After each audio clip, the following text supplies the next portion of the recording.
Hi everyone, this is the first part in a series of videos about creating a virtual Linux home lab.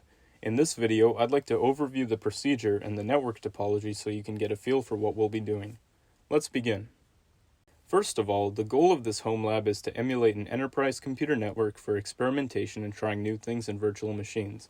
On this channel, we'll get to use this lab to practice Linux system administration for Red Hat exams and the like. The really important part here I'd like to stress is that our home lab will provide a consistent learning environment that'll make it easy to follow along with future videos. And the last thing is, well, to have fun. Yeah, very cliche, but it'll be a lot easier to pick up new skills when you're having fun doing it. The hypervisor we'll be using is VirtualBox. VirtualBox is easy to use, open source, and available for free on various platforms. The design of this type of lab won't be dependent on any VirtualBox specific networking features, so you're free to recreate this setup on other hypervisors if you wish. Another benefit of managing the network appliances ourselves is that it affords more control over what is actually going on in our lab network. The operating system we'll be using on these virtual machines is Enterprise Linux.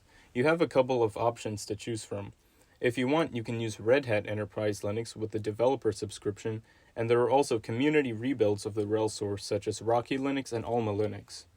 For these videos, we'll use the community distros so we don't have to worry about unregistering and re-registering the subscription whenever we clone our VM.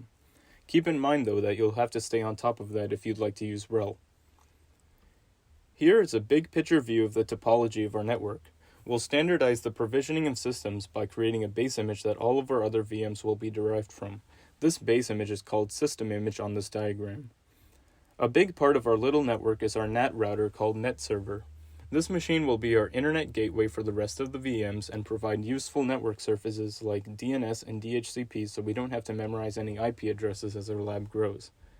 The NetServer VM will have an extra interface card for connecting to the internet and have firewall rules in place to enable network address translation.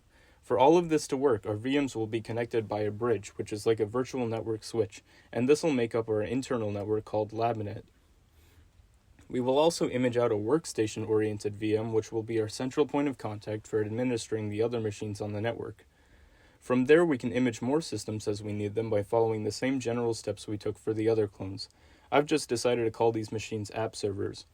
2 of them is fine enough for this diagram, but it's not unlikely that we'll need more for future projects.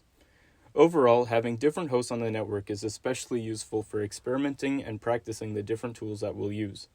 Ansible, for instance, will make healthy use of the app server VMs as they'll be our managed nodes and our workstation will be our control node. And lastly, here are a few quick points about me. So I passed the RHCSA a few months ago and now I'm in the early stages of preparing for the RHCE. Since I already have experience with one of the Red Hat exams, it's important to point out that I'll be abiding by the non-disclosure agreement. So that basically means whatever kind of projects we do on this channel are not linked to the test questions in any way.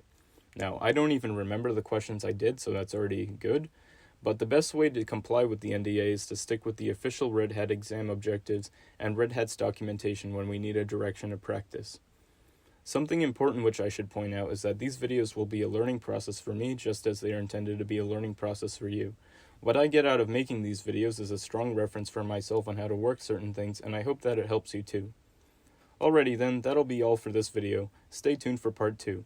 Thanks.